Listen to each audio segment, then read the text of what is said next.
आपण पाहत आहात नॅशनल सर्कल न्यूज। अमरावतीचे भारतीय जनता पार्टी पक्षाचे प्रवीण तायडे यांच्या विरोधात राजापेठ पोलीस स्टेशन मध्ये गुन्हा दाखल। आज दिनांक 8 एप्रिल रोजी प्रहार जनशक्ती पक्षाचे संस्थापक अध्यक्ष आमदार बच्चू कडू यांनी स्वतः राजापेठ पोलीस स्टेशन मध्ये भारतीय जनता पार्टीचे प्रवीण वसंत तायडे यांच्या विरोधात तक्रार दिली असता प्रवीण तायडे यांच्यावर गुन्हा दाखल झाला आहे।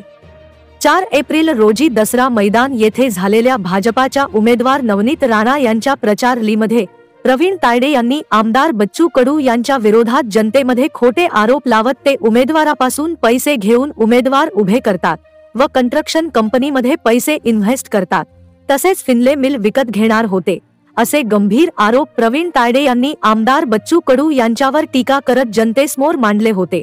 भारतीय जनता पार्टीतर्फे खासदार नवनीत राणा यांना उमेदवारी तिकीट मिळताच प्रहार जनशक्ती पक्षाचे उमेदवार म्हणून दिनेश बुब यांचे नाव आमदार बच्चू कडू यांनी जाहीर केले होते। तसेच दिनेश बुब यांना जिल्ह्यातून मिळता प्रतिसाद बघून इतर पक्षांचे उमेदवार चिंतेत आले असून एकमेकांवर आरोप प्रत्यारोप करत आहे, त्यामुळे सभेत व प्रचारात आपण काय बोलत आहोत याचे विसर पडत आहे।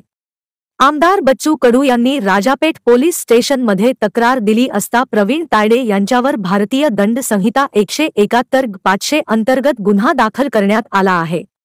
नॅशनल सर्कल न्यूज संपादक प्रताप गवई।